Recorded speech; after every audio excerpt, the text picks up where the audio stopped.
paulan ng panahon, hindi maiwasan ang pagbaha. Pero may ilang lugar na tila naging normal na ang paglusong dito. Yan ang kwentong kalyang inalam ni JM Encinas. JM?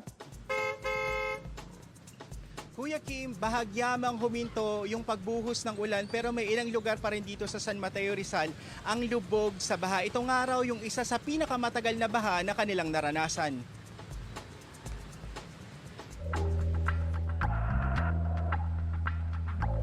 Sa gravel pit sa Barangay Ginayan sa San Mateo Rizal, ang baha hindi na nawala. Kaya tila naging normal na sa mga residente rito ang paglusong sa baha. Wala naman daw kasi silang ibang dadaanan kundi ang makikipot na iskinitang ito. Ang pinakamatagal po ngayon ng baha namin ay 5 araw na po na hindi umuupa yung tubig.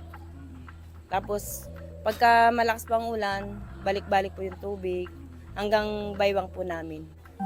Ilan sa mga residente dito sa gravel pit ay kababalik lang sa kanilang lugar. Galing sila ng evacuation center para i-check din yung kanilang mga iniwang tahanan. Gaya ni Aling Belinda na naabutan kong inaayos ang kanyang mga gamit. Daing niya ang pananakit ng kanyang paa.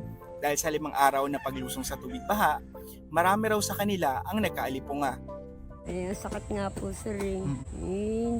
Pagka nagsusugat-sugat, hindi ako makapangalakal, wala pambiling gamot sir.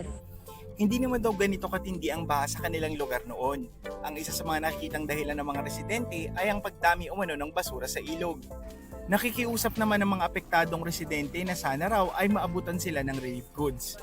Nasa halos 30 pamilya pa ang nananatili sa evacuation center dahil hindi pa rin humuhupa ang baha sa kanilang lugar.